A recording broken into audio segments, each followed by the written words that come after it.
আপনার ভিডিওতে যদি 2 থেকে 3টি ভিউজ আসে তাহলে ভিডিওটি আপনার জন্য। সমস্ত নতুন ইউটিউবারদের মনে একটাই প্রশ্ন যে এত কষ্ট করে ভিডিও করি কিন্তু ভিডিওতে ভিউজ কেন আসে না। সো ফ্রেন্ডস, এই ভিডিওতে ভিউজ না আসার বিভিন্ন কারণ রয়েছে, যেমন সঠিকভাবে এসইও করতে না পারা, সঠিকভাবে ভিডিও অনুযায়ী টাইটেল লিখতে না পারা, ডেসক্রিপশান এবং রিসার্চ করে ট্যাগ ব্যবহার করতে না পারা, এবং ভিডিওর মেন থিম থাম্বনেল, সঠিকভাবে থাম্বনেল ক্লিকেবল থাম্বনেল ক্রিয়েট করতে না পারা। সো ফ্রেন্ডস, আপনার হয়তো মনে প্রশ্ন জাগতে পারে যে এগুলি আপনি সঠিকভাবে করতে পারেন তো এখন কেউ প্রমাণ ছাড়া বিশ্বাস করে না। তো প্রথমেই আমি প্রমাণ দেখাবো এবং পরে আমি আপনাদেরকে দেখাবো কিভাবে আপনি আপনার চ্যানেলটিকে এসইও করবেন, কিভাবে video title, tag, description research করে লিখবেন এবং কিভাবে ক্লিকেবল থাম্বনেল ক্রিয়েট করবেন। সো ফ্রেন্ডস, আপনাদের কাছে অনুরোধ রইল সম্পূর্ণ ভিডিওটি ওয়াচ করার জন্য। আর ভিডিও শেষে যদি মনে হয় যে এই ভিডিওটি সম্পূর্ণ বেকার, তাহলে আমার কমেন্ট বক্সে যা মন চায় আপনারা লিখে যেতে পারেন, কোনো আপত্তি নেই। সো ফ্রেন্ডস, প্রথমে ইউটিউবে সার্চ করব, সার্চ করলে চ্যানেল খুঁজে পাওয়া যায় না কেন। তো আপনারা এখানে দেখতে পাচ্ছেন সবার উপরে নাম্বার 1-এর র্যাঙ্কে শো করছে আমার এই ভিডিওটি। তো আপনারাও চাইলে এটি সার্চ করে দেখতে পারেন এবং প্রমাণ পেতে পারেন। সো ফ্রেন্ডস, তাছাড়া নাম্বার 3-তে এখানে আমার আরেকটি ভিডিও শো করছে। তো এখানে দেখতে পারেন এবং আরও এমন অনেক ভিডিও রয়েছে যেগুলি মিলিয়ন্সের কাছাকাছি ভিউজ রয়েছে। তো এই ভিডিওর মাঝে আমার এই ভিডিওটি শো করছে। তো আশা করি আপনারা বুঝতে পারছেন যে কেমন সঠিকভাবে এসইও করার পরে আমার এই ভিডিওটি সার্চের র্যাঙ্কে নাম্বার 1-এর র্যাঙ্কে শো করছে। তো নাম্বার 2-3 তো অনেক দূরের কথা, নাম্বার 1-এর র্যাঙ্কে শো করছে। সো ফ্রেন্ডস, তাছাড়া আরও এক্সাম্পল দিই। এবার আমি টিউব বডি থেকে দেখিয়ে দিচ্ছি যে আমি যে ট্যাগগুলি ব্যবহার করেছি সেগুলি সার্চে র্যাঙ্ক করছে কিনা। তো এখানে দেখতে পাচ্ছেন এই ভিডিওতে কতগুলি ট্যাগ র্যাঙ্ক করছে। তাছাড়া আরও অনেক ভিডিও রয়েছে, দেখতে পাচ্ছেন এই ভিডিওতে অনেকগুলি ট্যাগ র্যাঙ্ক করছে। তো আমি খুব শর্টে দেখিয়ে দিলাম যে আমি যে ভিডিওতে ট্যাগগুলি ব্যবহার করেছি সেগুলি সার্চে র্যাঙ্ক করছে কিনা। সো ফ্রেন্ডস, আশা করি আপনারা প্রমাণ পেয়ে গেলেন। তাছাড়া কেউ যদি কোনো বিষয়ের উপরে জ্ঞান প্রদান করে থাকে, সেই বিষয়ের উপরে তার দক্ষতা থাকা প্রয়োজন। ঠিক তেমনই আমি যে কথাগুলি আপনাদেরকে বলছি সেগুলি যদি আমি না করতে পারি তাহলে আপনারা আমার কথা মানবেন না, বরং কমেন্টে হয়তো এমন কিছু কমেন্ট করে যাবেন যাতে আমি অপমান হতে পারি। তাছাড়া হয়তো কমেন্টে নাও করলেন কিন্তু মনে মনে ভাববেন যে নিজের কোনো দক্ষতা নেই, আবার জ্ঞান বিতরণ করতে এসছে। ঠিক তেমনই আমি যদি সেই কাজটি না করতে পারি তাহলে আপনারা কিভাবে করবেন বা আপনাদেরকে আমি কিভাবে দেখাবো। যাই হোক, মূল আলোচনায় আসা যাক। তো বন্ধুরা, হয়তো ভিডিওটি অনেক লম্বা হয়ে যাবে, এর কারণ হচ্ছে সম্পূর্ণভাবে বিস্তারিতভাবে আলোচনা করতে হলে ভিডিওটি লম্বা হয়ে যাবে। সো ফ্রেন্ডস, নাম্বার 1, আপনাকে একটি সঠিকভাবে ইউটিউব চ্যানেল ক্রিয়েট করতে হবে এবং সেই চ্যানেলের যে সেটিংগুলি রয়েছে সেগুলি সঠিকভাবে ফুলফিল করতে হবে। তো আপনাদের যদি এই ইউটিউব চ্যানেল ক্রিয়েট করার সেটিংগুলি না জানা থাকে তাহলে আই বাটনে লিঙ্ক দেওয়া রয়েছে, ওখান থেকে চাইলে আপনারা ক্লিক করে আমার এই ভিডিওটি দেখতে পারেন। নাম্বার 2, সঠিক ক্যাটাগরি নির্বাচন। তো আপনি হয়তো ইউটিউবে হুট করে একটি চ্যানেল ক্রিয়েট করলেন, করার পরে 10 থেকে 20টা ভিডিও আপলোড করলেন, করার পরে এখান থেকে স্বপ্ন দেখছেন যে আপনি খুব দ্রুত লাখ টাকা ইনকাম করবেন ইউটিউব থেকে। তো এরই সম্পূর্ণ ভুল ধারণা। কারণ আপনি হয়তো ভাবছেন যে এই ক্যাটাগরির উপরে বেশি ইনকাম হয় বা এই ক্যাটাগরির উপরে বেশি ভিউজ হয়, যেমন টেক ক্যাটাগরি বা ব্লগ ক্যাটাগরি। তো আপনি হয়তো এটি সিলেক্ট করলেন, কিন্তু আপনার এর উপরে 100% এক্সপিরিয়েন্স বা দক্ষতা নেই। তো সেই কারণে আপনি এখান থেকে খুব দ্রুত র্যাঙ্ক করতে পারবেন না। তো এখানে আমি প্রমাণস্বরূপ দেখিয়ে দেবো। তো আপনি হয়তো একটি ভিডিও ক্রিয়েট করলেন, তো আপনার যে ভিউয়ার্সটি এলো সে কী করছে, আপনার ভিডিওটি ওয়াচ করছে, দেখছেন যে আপনার কোনো এক্সপিরিয়েন্স নেই সেই বিষয়ের উপরে, তো আপনি সেই বিষয়ের উপরে ভিডিও দেখাচ্ছেন। তো এক্ষেত্রে কী হবে, ভিউয়ার্সটা চলে যাবে এবং পরবর্তীকালে আপনার চ্যানেলে আর একটাও ভিডিও দেখবে না। সো ফ্রেন্ডস, আপনি এমন একটি ক্যাটাগরি নির্বাচন করুন যার উপরে আপনার 100% এক্সপিরিয়েন্স রয়েছে। কারণ আপনি যদি 100% এক্সপিরিয়েন্স দিয়ে কাজ করেন তাহলে আপনার যে ভিউয়ার্সগুলি আসবে তারা যখন ভিডিওটি ওয়াচ করবে তারা ভাববে যে এই ইউটিউবারের 100% এক্সপিরিয়েন্স রয়েছে এবং যে ভিডিওগুলি আমাদের সামনে উপস্থাপন করে এর মধ্যে কোনো সার্থকতা আছে। নেক্সট, আপনাকে ভিডিওর কোয়ালিটির উপরে ফোকাস দিতে হবে এবং নিজেকে ইমপ্রুভ করতে হবে। কারণ যদি আপনি একজন ইউটিউবার হয়ে থাকেন তাহলে অবশ্যই বুঝতে পারছেন আপনার যে ক্যাটাগরি সেই ক্যাটাগরির উপরে কম্পিটিশনটা কতটা হাই লেভেলে রয়েছে। তো আপনার ক্যাটাগরি অনুযায়ী দেখবেন এমন অনেকগুলি চ্যানেল রয়েছে যেগুলি মিলিয়ন্সের উপরে ভিউজ ইনক্রিজ করেছে বা সাবস্ক্রাইব ইনক্রিজ করেছে। তো তাদের সঙ্গে কম্পিটিশন করতে হলে আপনাকে ইমপ্রুভ করতে হবে বা আপনার ভিডিওকে ইমপ্রুভ করতে হবে, তবেই আপনি তাদের সঙ্গে প্রতিযোগিতায় নামতে পারবেন বা তাদের সঙ্গে কম্পিটিশন করতে পারবেন। তাই আপনাকে বদল আনতেই হবে। হয়তো প্রথম একটু সমস্যা হবে, কিন্তু দেখবেন আপনি চেষ্টা করতে করতে একদিন সফল হতেই পারবেন। তো দেখবেন একদিন তাদেরকেও ছাড়িয়ে যেতে পারেন। আর আপনি যদি চেষ্টা না করেন তাহলে আপনার এখানে ইমপ্রুভ করা অসম্ভব হয়ে দাঁড়াবে। সো ফ্রেন্ডস, আপনি যদি চেষ্টা করেন তবেই আপনি পারবেন। সো ফ্রেন্ডস, এবার আসি একটি ভিডিওর এসইও কীভাবে করবেন। তো এসইওর মধ্যে মূলত 4টি পয়েন্ট রয়েছে। Number 1, video title. Number 2, video description. Number 3, tag. Number 4, video thumbnail. তো প্রথমেই আসি একটি ভিডিও টাইটেল কীভাবে লিখবেন। তো মোবাইল স্ক্রিনে যাওয়া যাক। তো ফ্রেন্ডস, আমার এই ভিডিওটি সার্চে র্যাঙ্ক করেছে। তো এই ভিডিওর কিভাবে আমি টাইটেল, ট্যাগ, ডেসক্রিপশন ব্যবহার করেছি সেই প্রসেস আপনাদেরকে দেখিয়ে দেবো। তো আপনারা দেখুন আমার এই ভিডিওটি 6.3K ভিউজ এসছে। তো আমি এই ভিডিওতে ক্লিক করছি। তো এখানে ক্লিক করার পরে দেখতে পাচ্ছেন আমি যে টাইটেলটি ব্যবহার করেছি, এখানে দেখুন new YouTube channel not showing up in search. এটি হচ্ছে ফার্স্ট একটি কিওয়ার্ডস। সেকেন্ড হচ্ছে সার্চ করলে চ্যানেল খুঁজে পাওয়া যায় না। তো এখানে যেটি আমি সেকেন্ড ব্যবহার করেছি সেটি হচ্ছে বাংলা উচ্চারণে কিন্তু ইংলিশ টেক্সট আকারে লিখে দিয়েছি। তো আপনারাও এরকমভাবে টাইটেল লিখবেন আর সবসময় চেষ্টা করবেন 100 লেটারের মধ্যে লিখতে। তো আপনারা চাইলে আরও একটি ট্যাগ এখানে ব্যবহার করতে পারেন।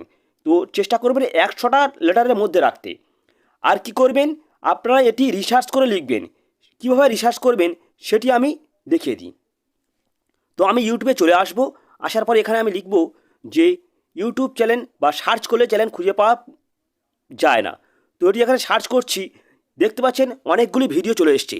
সবার প্রথমে আমার একটি ভিডিও রয়েছে, সেকেন্ড হচ্ছে আরেকটি ভিডিও আমার ভিডিও, থার্ড হচ্ছে অন্য একটি চ্যানেলের ভিডিও, যেমন এখানে লিখেছে my channel not showing up in search. তো আমি এই ইংলিশ কিওয়ার্ডটাও ধরে সার্চ করব। তো এখানে দেখতে পাচ্ছেন সার্চ দিলে চ্যানেল খুঁজে পাওয়া যায় না। তো এখানে দেখতে পাচ্ছি যতগুলি এই কিওয়ার্ডসে সার্চে আসছে বা যে টাইটেল লেখা রয়েছে সেগুলি সবার উপরে শো করছে। তো আপনারা এরকমভাবে একটি কিওয়ার্ডস ব্যবহার করবেন।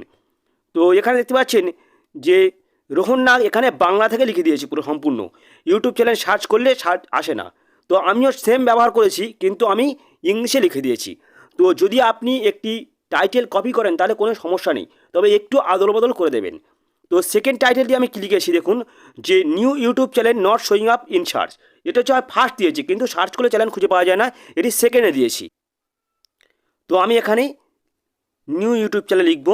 তো এখানে দেখতে পাচ্ছেন নিউ ইউটিউব চ্যানেল যখন লিখেছি তখন অটোমেটিক্যালি এই কিওয়ার্ডসের অনেকগুলি ভিডিও শো করে দিয়েছে। তো আমি এখানে সবার প্রথমতে ক্লিক করব। তো এখানে দেখতে পাচ্ছেন অনেকগুলি ভিডিও রয়েছে, 457K ভিউস এসছে এরকম ভিডিও রয়েছে, যেমন 5.4 মিলিয়ন ভিউস রয়েছে সেই ভিডিও চলে এসছে। তো এই ভিডিওতে যখন আপনি এই কিওয়ার্ডস ধরে সার্চ করবেন দেখবেন এই ভিডিওতে কী কী ট্যাগ ব্যবহার করেছে সেগুলিও দেখা যাবে। তো এখান থেকে দেখতে পাচ্ছেন এখানে কী কী টাইটেল রয়েছে। তো এই ট্যাগের উপরে মিলিয়ন্সের কাছাকাছি ভিউজ রয়েছে। তো আপনি সবসময় চেষ্টা করবেন যে ভিডিওতে একটি ভিউজ কম রয়েছে সার্চে আসছে সেই ভিডিওতে কী টাইটেল ব্যবহার করেছে সেটি এখানে আপনার ভিডিওতে ব্যবহার করবেন। অবশ্যই আপনার ভিডিও রিলেটেড অনুযায়ী করবেন। আর একটা জিনিস আপনাদের সবসময় খেয়াল রাখতে হবে, আপনার ভিডিওর টাইটেল লিখতে হলে অবশ্যই 100 লেটারের মধ্যে লিখতে হবে, আর ডেসক্রিপশন লিখতে হলে 5000 লেটারের মধ্যে লিখতে হবে, আর ট্যাগ লিখতে হলে অবশ্যই 500 লেটারের মধ্যে লিখতে হবে। আপনাকে এই রুলস ফলো করতেই হবে। এবার আসি আপনি একটি ভিডিওর ডেসক্রিপশন কীভাবে লিখবেন। তো ফ্রেন্ডস, এবার আমি আপনাদেরকে দেখিয়ে দিচ্ছি আমার এই ভিডিওর ডেসক্রিপশন কীভাবে ব্যবহার করেছি। তো এখানে দেখতে পাচ্ছেন সবার উপরেই যে আমার ভিডিওর যে টাইটেল লিখেছি সেটি সেম টু সেম কপি করে পেস্ট করে দিয়ে দিচ্ছি। তো এখানে দেওয়ার পরে যেটি সেকেন্ড লিখেছি যে হাই ফ্রেন্ডস, আমি শামসুল, আপনারা দেখছেন SM right info YouTube channel. এই ভিডিওতে দেখানো হয়েছে যে আমি ইউটিউব চ্যানেল নেম সার্চ করে খুঁজে পাই না কেন। তারপরে কি করলে আমার চ্যানেল নেম খুব সহজে সার্চে সবার উপর র্যাঙ্ক করতে পারবো, তাছাড়া কি করলে চ্যানেল নেম খুব সহজেই খুঁজে পাবো তার ফুল প্রসেস এই ভিডিওতে দেখানো হয়েছে। তো আপনারা এখানে দেখতে পাচ্ছেন আমি এখানে 3টি কিওয়ার্ডস ব্যবহার করেছি, যেটি ট্যাগ হিসেবেও দেওয়া যায়, টাইটেলও দেওয়া যায় বা ডেসক্রিপশানেও ব্যবহার করা যায়। তো আমি ডেসক্রিপশন বক্সটি এখানে সম্পূর্ণ গল্পের আকারে লিখে দিয়েছি। তো আপনারা এরকমভাবে প্রথমে গুছিয়ে লিখে দেবেন। দেওয়ার পরে আমি কি করেছি, থার্ড স্টেপ ডেসক্রিপশন বক্সে যেটি করেছি আমি এখানে 3টি হ্যাশট্যাগ ব্যবহার করেছি। ফার্স্ট হচ্ছে সার্চেবল চ্যানেল নেম, সেকেন্ড হচ্ছে হ্যাশট্যাগ SM রাইট ইনফো, তারপরে থার্ড হচ্ছে চ্যানেল নট শোয়িং আপ। তো আপনারা চাইলে 3 থেকে 5টি হ্যাশট্যাগ আপনার ভিডিওর ডেসক্রিপশন ব্যবহার করতে পারেন। তারপর থার্ড কী করেছি, তারপরের স্টেপ হচ্ছে আমি এখানে অনেকগুলি ট্যাগ ব্যবহার করেছি, সেগুলি আমি রিসার্চ করে লিখেছি। তো আপনারা কীভাবে রিসার্চ করবেন আর কীভাবে ট্যাগ ব্যবহার করবেন একটি ভিডিওর মাধ্যমে সেগুলো আমি দেখাবো। তো বন্ধুরা, এবার আমি আসি একটি ভিডিওর ট্যাগ কীভাবে রিসার্চ করে লিখবেন। তো এবার আমি ট্যাগ ওপেন করছি, করার পরে এখানে দেখতে পাচ্ছেন অনেকগুলো ট্যাগ ব্যবহার করেছি। সেই ট্যাগগুলো আমি কীভাবে রিসার্চ করেছি সেটি দেখিয়ে দিই। তো আমি প্রথমে আমার যে ট্যাগ রিসার্চের অপশনে চলে যাব। তো ফ্রেন্ডস, ইউটিউবের একটি ফাংশনালিটি এই ট্যাগ ইউ এই অপশনে আমি ক্লিক করব। তো আপনাদের যদি মোবাইলে ইনস্টল করা না থাকে করে নেবেন। তো এখানে ফাইন্ড কম্পারেটর এখানে ক্লিক করব। ক্লিক করার পরে আমি যে টাইটেলটি ব্যবহার করেছি আমার ভিডিওতে সেটি এখানে সেম টু সেম লিখে দেব। ধরুন, তো এখানে দেখতে পাচ্ছেন আমি লিখেছি সার্চ করলে চ্যানেল খুঁজে পাওয়া যায় না। তো এখানে চেকে ক্লিক করব। তো এখানে সবথেকে মজার বিষয় কী রয়েছে যে আমার ভিডিওতে আমি যে ট্যাগগুলি ব্যবহার করেছি সেগুলি এখানে শো করছে, কারণ আমার এই ভিডিওতে সবার উপরে নাম্বার 1 র্যাঙ্কে শো করছে। ওই কারণে আমার এই ভিডিওর যে ট্যাগগুলি ব্যবহার করি সেগুলি সার্চে চলে এসছে। তো আমার এই ভিডিও দেখতে পাচ্ছেন কী কী ট্যাগ ব্যবহার করেছি। তো চ্যানেল নেম সার্চ আনার সেরা উপায়, চ্যানেল সার্চেবল কীভাবে করা যায়, তারপরে how to select proper YouTube channel name idea, তারপরে কী করলে চ্যানেল নেম সার্চে খুঁজে পাবো। তো আপনারা চাইলে এগুলি সেম টু সেম কপি করে নিতে পারেন, কোনো সমস্যা নেই, তবে ভুল করেও আমার চ্যানেলের নাম কপি করবেন না। তো তাছাড়া নাম্বার 2তে যে ভিডিও র্যাঙ্ক করছে সেটি আপনি এখানে দেখতে পারেন যে এই ভিডিওতে কী কী ট্যাগ ব্যবহার করেছে। তো how to make YouTube channel searchable, why my YouTube channel not showing up in YouTube search.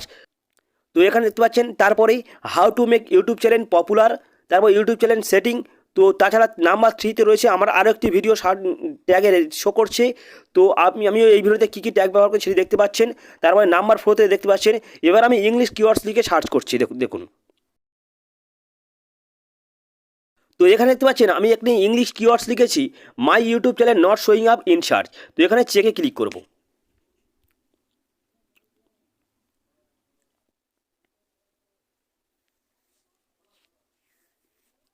তো এখানে চেকে ক্লিক করার পরে দেখতে পাচ্ছেন এখানে যে ভিডিওটি সবার উপরে সার্চে র্যাঙ্ক করছে সেই ভিডিওতে কী কী ট্যাগ ব্যবহার করেছে সেগুলি এখানে শো করছে।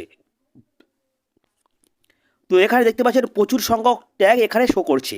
তারপর নাম্বার 2তে একটি ভিডিও মনোজদের ভিডিও শো করছে, নাম্বার 3তে আরও একটি ভিডিও সার্চে র্যাঙ্ক করছে, নাম্বার 4তে আরও একটি ভিডিও। তো এইভাবে আপনার ভিডিওর সঠিক সঠিক কিওয়ার্ডস আপনি এখান থেকে রিসার্চ করতে পারেন। তো অবশ্যই চেষ্টা করবেন যে একটি কিওয়ার্ডস একবারের বেশি দ্বিতীয়বার ব্যবহার করবেন না আপনার একটি ভিডিওর মধ্যে। তো আপনারা এরকমভাবে আপনাদের ভিডিওর title, tag, description, tag research করে লিখতে পারেন। তো আপনারা চাইলে এই ট্যাগ গুছিয়ে আপনার ভিডিওর টাইটেল লিখতে পারেন, same to same tag copy করে আপনি আপনার ভিডিওর ডেসক্রিপশান বক্সে কপি করে পেস্ট করে রাখতে পারেন। তবে এটি কখনোই করবেন না যে ভিডিও দেখবেন সেই চ্যানেলের নাম দেওয়া রয়েছে সেটি কখনোই কপি করে আপনার চ্যানেলে পেস্ট করবেন না, তাতে কপিরাইট ক্লেম আসতে পারে। তো তাছাড়া ট্যাগের মধ্যে একই ট্যাগ দ্বিতীয়বার নেয় না, ডেসক্রিপশন বক্সে নিয়ে নেবে, তবে আপনি চেষ্টা করবেন একটু ধরনটা আলাদা করে দিতে, তাতে কোনো সমস্যা হবে না। তো আমি ভিডিওর মাঝে দেখিয়ে দিয়েছিলাম, তো আশা করি বুঝতে পেরেছেন। সো ফ্রেন্ডস, সর্বলাস্ট পয়েন্ট হচ্ছে ভিডিওর থাম্বনেল। তো আপনি এমনভাবে থাম্বনেল তৈরি করবেন যাতে দর্শকদের অ্যাট্রাকটিভ করে এবং তাদের ভিডিওতে ক্লিক করতে বাধ্য করে। তো আপনি সবসময় চেষ্টা করবেন ভিডিওর থাম্বনেলের মধ্যে টেক্সট কম লিখতে বা টেক্সট কম ব্যবহার করতে। তো তাছাড়া আপনি কি করবেন, একটু ক্লিকবেট করবেন, ধরুন যেন অত্যাধিক হয়ে যায় না। ধরুন আমি একটি এক্সাম্পল দিচ্ছি, এখানে দেখতে পাচ্ছেন যে ভিডিও থাম্বনেল কীভাবে তৈরি করেছে। এখানে দেখতে পাচ্ছেন খুব কম টেক্সট রয়েছে, তার সত্ত্বেও তারা কীভাবে এই থাম্বনেলটি তৈরি করেছে আর অ্যাট্রাকটিভ করে তুলেছে। তো বন্ধুরা, আপনি চেষ্টা করবেন সবসময় একটু ক্লিকবেট করতে, দেখবেন ক্লিকবেট করলে দর্শকের আগ্রহটা অনেকটা বেড়ে যায় সেই ভিডিওটি দেখার। তো আপনি এইভাবে থাম্বনেল তৈরি করবেন। সো ফ্রেন্ডস, এই ছিল আজকের ভিডিওটি ভালো লাগলে লাইক, কমেন্ট, শেয়ার করতে ভুলবেন না। আর ভিডিওর প্রথমে বলেছিলাম যদি ভিডিওটি ভালো না লাগে তাহলে কমেন্ট বক্সে যা মন চায় লিখে যেতে পারেন। তো এখনও বলছি যদি আপনাদের ভিডিওটি ভালো না লাগে যা মনে আসে তাই লিখে দিতে পারেন। So good bye.